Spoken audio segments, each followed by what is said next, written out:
Today on episode number 102 of the podcast, we've got some tips on enjoying those big family dinners.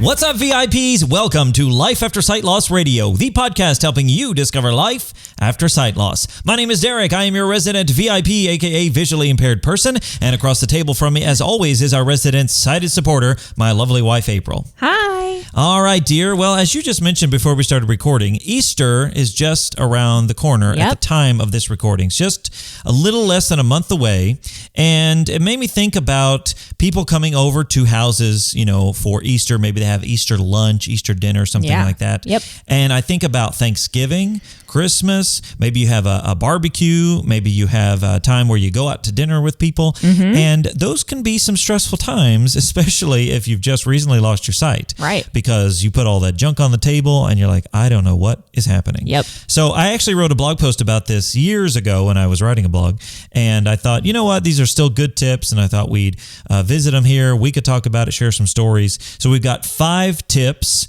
on enjoying those big family dinners. Now, like I said, these are dinners where you're going to have multiple people at the dinner. It's not just your immediate family, 4 people around a table. Right. This is, I have in my notes even a phrase, relative strangers, people that you see your cousin once a year or something like that. Yeah. So let's just jump right into these tips. Number 1, sit near someone you trust.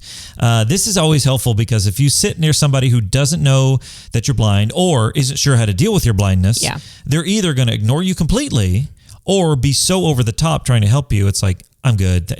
I'll ask if I need help. So if you sit near somebody you trust, if we're at a dinner, of course, I'm going to try to sit near you. And then there's less of that awkward, hey, I need this, hey, I need that, because we're in sync. We know how to do that. Absolutely. Yeah. So sit near someone you trust. Well, and I even think about if you're sitting next to someone who doesn't really understand the sight loss and the things that you need or the things that you might ask, they could get a little annoyed with you too, which is awful. Rude. Who would do that? Yes. But nonetheless, they could. And I feel like the VIP would definitely be more timid to ask for something like, oh my gosh, I'm just going to eat these potatoes, even though they're the blandest thing ever. And I need some salt badly, but I'm just going to eat them the way they are because I'm afraid to ask for something. Yeah, absolutely. Yeah. So if you sit next to that person that A, they might know you need salt. Yeah. And B, you can hey, can I get some, you're going to feel more comfortable asking them.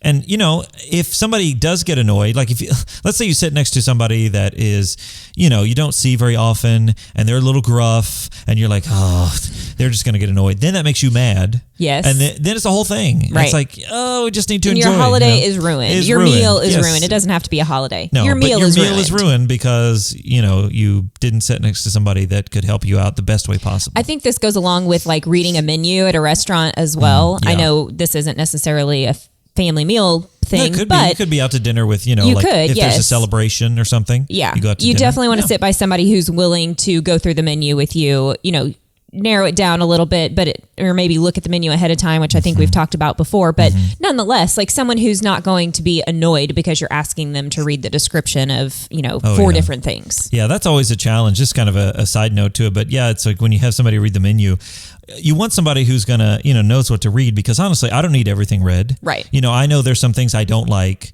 You know what I do and don't like. So you're not going to read any of that stuff. Right. And you might read the headings, here's the chicken, here's the entrees, here's the whatever. It's like, okay, here we go. Starting at the top left of the corner of the page, we're going to read everything. It's like, I don't need to know all of that. everything, And God bless them. Most of the people are trying. They just don't know what to do. Yeah. So as she said, and we've mentioned before, if you can read the menu before you go, that's always a win. Check it out beforehand. Now, sometimes they might have specials or whatever, but for the most part, you can figure it out. All right. So number 2, find out beforehand what you'll be having, if at all possible. Because let's say you go over to somebody's house and they're planning a certain meal and they're really excited about this meal. And you're like, okay, well, am I supposed to use my hands with this meal? Do I need a fork? Do I need a knife? Am I going to have to cut something? Am I going to have to use a spoon? Is it soup? There's all these questions which you might think, is that really a big deal? But you go in, you're like, oh, I'm going to have to use a knife, and I'm not very good using a knife yet. Maybe I haven't used it, all that much since losing my sight. And what if they have a plate that is dark and your meat is dark, you know, and so you're losing out on that. Now, if you're totally blind, doesn't matter anyway. But, you know, if you're not very comfortable with that, you want to know what's coming.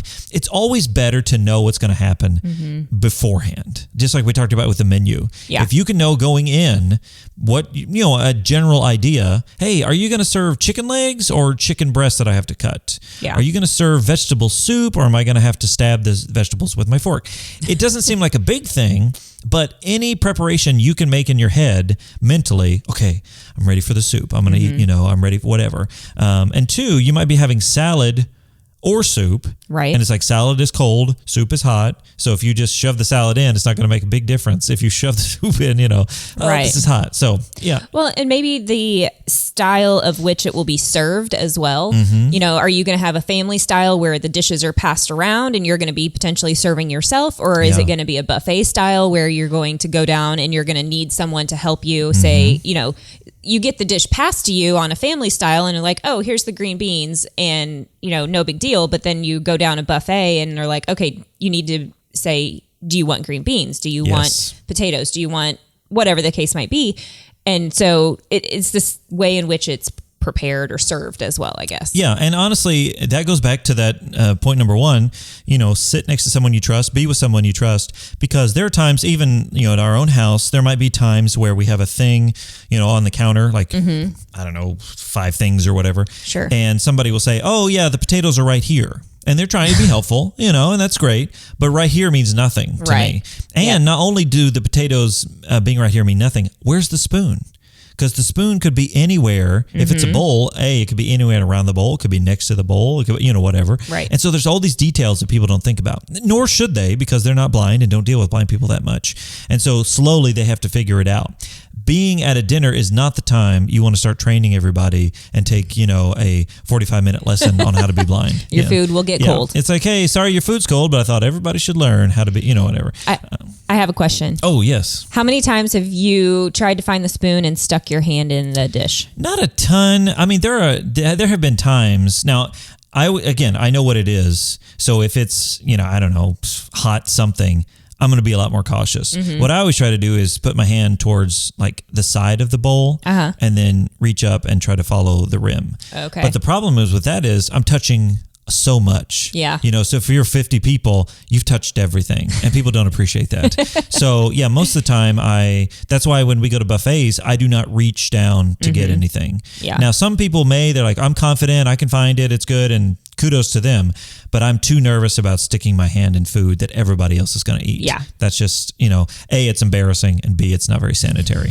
So yeah, I definitely have done that a few times, but I'm way too cautious to just barrel in there and be like, here we go, I found it. It's like, well, I guess if I could scoop it out with my hand, macaroni and cheese does not scoop with your hand. You know, It's not what you're supposed to do. All right. Number 3. Become familiar with your place setting. Now, again, this may be something very simple, plate, fork, whatever, you know, cup, or it could be very fancy. You could be at a meal that has like 15 forks and, you know, 3 spoons and whatever. So just become familiar with it. Where are the things on your placemat, if you have one? Where are the people next to you? How far away are they? Do you have a clear glass? Do you have a tall glass? What do you have? You know, all those sort of things. If you can learn what's there, and again, sit down and figure it out. Hey, what do I got here? Oh, you got a thing on this, blah, blah, blah. And I don't think I have it listed on here, but it's always good to use the clock example. Hey, your food's at 12 o'clock, your meat's at 12, your thing's at 9 or something like that. Now, I don't necessarily need that myself because I'm just like, scoop it all, you know. Derek's plate just kind of gets mixed it together all the time. Yeah, and it doesn't really matter, you know, and it didn't start that way, but at the end it's kind of like, well, that's what you do. Yep. And I don't care. Some people may, and if you do, definitely find out like, hey, I'm going to put your steak at 3 o'clock or something like that. And then on your right is your fork, on your left is your knife, because especially if you've got a steak knife, you want to know where that is. Yeah. So you're not like just grabbing and going for it.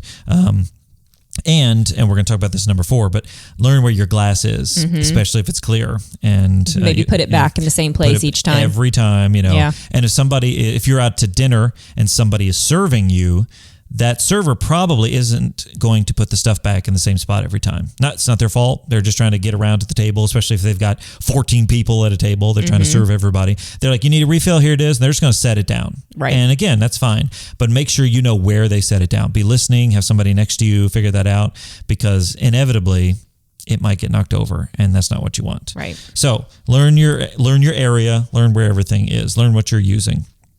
Number 4, reach for things slowly. This goes back to that clear glass. And this happened to me not too long ago.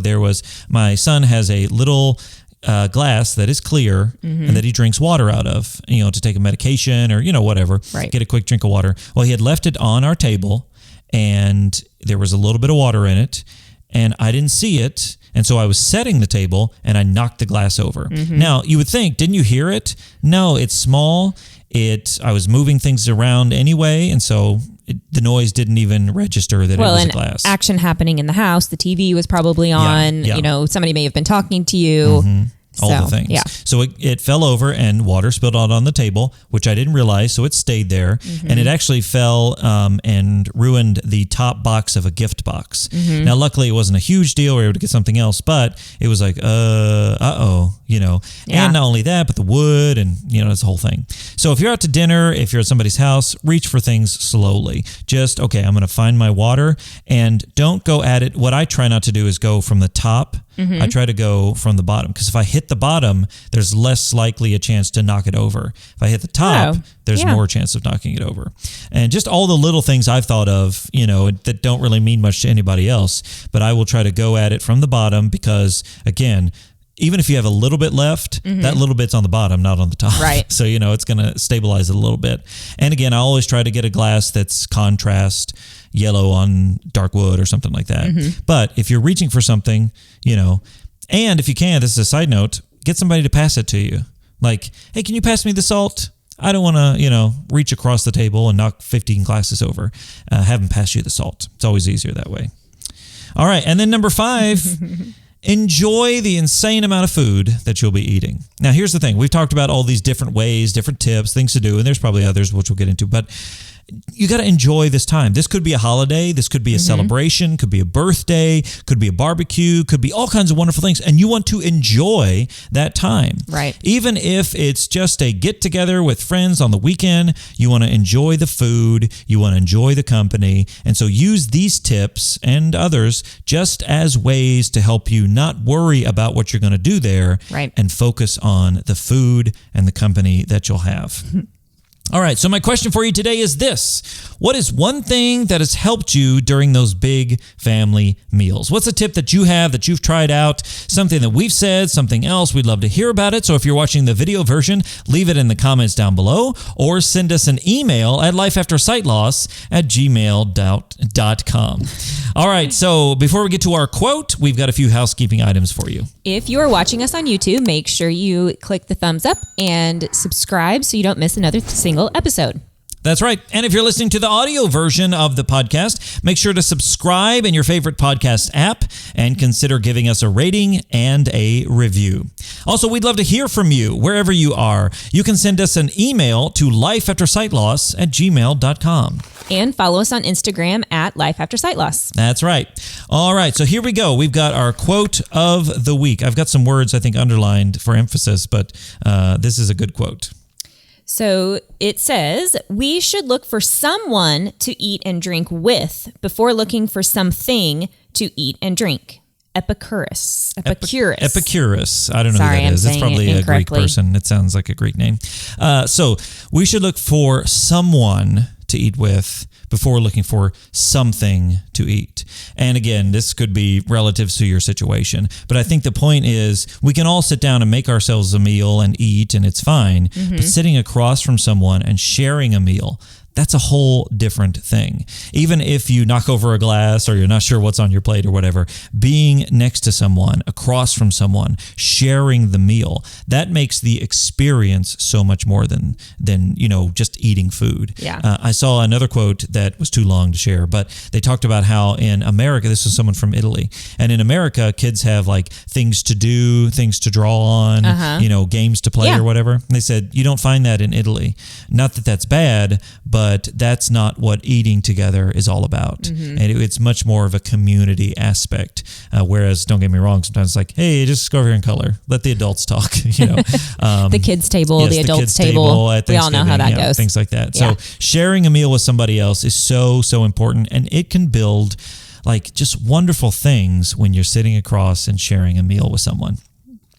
All right, well, that is it for us this week. We want to thank you for listening wherever you are. And until next time, remember that sight loss isn't the end. It's just the beginning. My name's Derek. And I'm April. And we'll see you in the next one.